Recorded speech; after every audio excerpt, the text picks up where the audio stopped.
Hello નમસ્કાર વિદ્યાર્થી મિત્રો. તો વિદ્યાર્થી મિત્રો, પ્રથમ પરીક્ષા ધોરણ 11 જીવ વિજ્ઞાનના પેપરનું આપણે ચર્ચા કરીએ વિદ્યાર્થી મિત્રો, જે 50 ગુણનું છે અને ન્યૂ ઇરા હાઈસ્કૂલ મકરપુરા વડોદરાનું છે વિદ્યાર્થી મિત્રો. તો સૌથી પહેલાં આપણે પ્રશ્ન એ એટલે કે વિભાગ એની ચર્ચા કરીએ.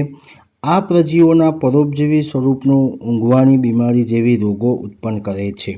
4 ઓપ્શન આપ્યા છે, ઓપ્શન એ, બી, સી અને ડી. તો સાચો ઓપ્શન છે ઓપ્શન ડી, બીજાણુધારી પ્રોટોઝુઅન્સ. બીજો પ્રશ્ન છે, કઈ દરિયાઈ લીલ 100 મીટર જેટલી સપાટીની ઊંચાઈ પરાકાષ્ઠાએ પહોંચી શકે છે? તો જવાબ છે વિદ્યાર્થી મિત્રો ઓપ્શન ડી છે, રોડોફાયાસી.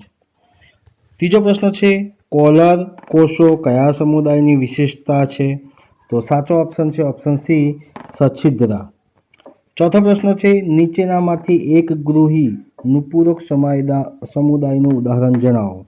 તો સાચો ઓપ્શન છે નુપુરક સમુદાયનું ઉદાહરણ જો જોવા જઈએ તો ઓપ્શન એ એટલે કે અળસિયું છે.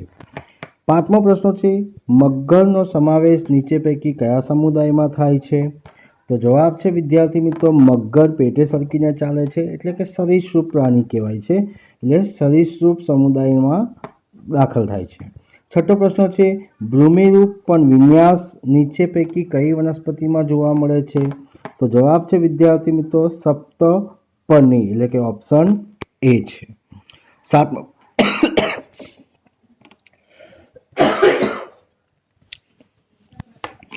સાતમો પ્રશ્ન છે, 5 યુક્ત વજ્રપત્ર અને ચિરલગ્ન માટે નીચે પૈકી કયો વિકલ્પ સાચો છે?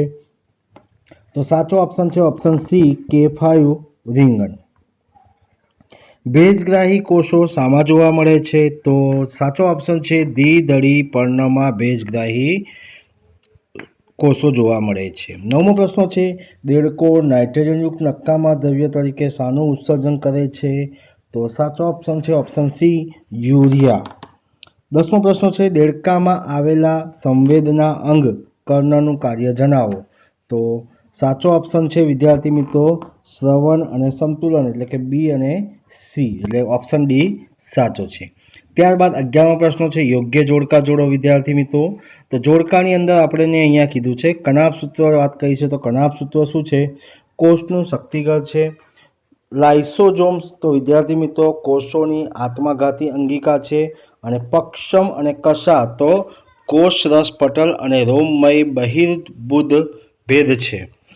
ત્યારબાદ વિદ્યાર્થી મિત્રો 12મો પ્રશ્ન છે, નાઇટ્રોજન બેઝ પ્લસ શર્કરા પ્લસ ફોસ્ફેટ સમૂહ ઇઝ ઇક્વલ ટુ ન્યુક્લિયોટાઇડ. ત્યારબાદ 13મો પ્રશ્ન છે, આપેલા વિધાન સાચું છે કે ખોટું તે જણાવો. તો દ્વિદળી પ્રકારના બાહ્યકનું સૌથી બહારનું સ્તર અંતઃસ્તર કહેવાય છે, જે કાસ્પિરિયન પટ્ટિકાનું બનેલું હોય છે. તો આ વિધાન બિલકુલ ખોટું છે. નીચે આપેલી આકૃતિમાં કોઈ પણ 2 સાચા નામ દર્શાવો.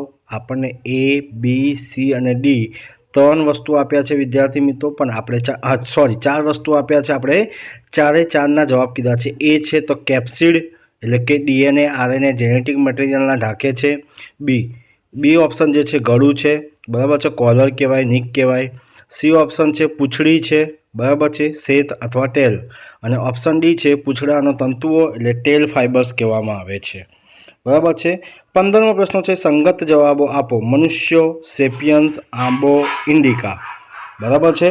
ત્યારબાદ વિદ્યાર્થી મિત્રો આપણી પાસે આવે છે વિભાગ બી. વિભાગ બીની અંદર આપણને શું કીધું છે, 9માંથી કોઈ પણ 6 પ્રશ્નોના જવાબ આપવાના છે. દરેકના 2 ગુણ છે, એટલે 6 પ્રશ્નો લખીએ એટલે 12 ગુણનો વિભાગ આપણને જોવા મળે છે, બરાબર છે વિદ્યાર્થી મિત્રો. પ્રશ્ન નંબર 16, નામકરણ માટે સાર્વત્રિક નિયમ જણાવવાનું છે. લાઇકેન્સ વિશે સમજાવો. દ્વિઅંગી વનસ્પતિની આર્થિક અગત્ય જણાવો. કાસ્તિમત્સ્ય અને અસ્થિમત્સ્યનો તફાવત આપો. ભ્રૂણપોષી બીજના નામ નિર્દેશિત આકૃતિ દોરો. દેડકાના પાચનતંત્રનો ટૂંકમાં સમજ આપો. 22મો છે, દેડકાના માદા પ્રજનન તંત્રની સમજ આપો. 23મો છે, વનસ્પતિ કોષ અને પ્રાણી કોષનો તફાવત આપો. 24મો છે, ઉત્સેચકની કાર્ય પદ્ધતિ સમજાવો.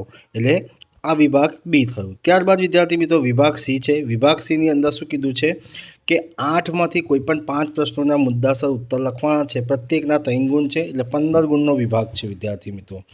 ત્યારબાદ આપણી પાસે આવે છે વિદ્યાર્થી મિત્રો વિભાગ ડી છે.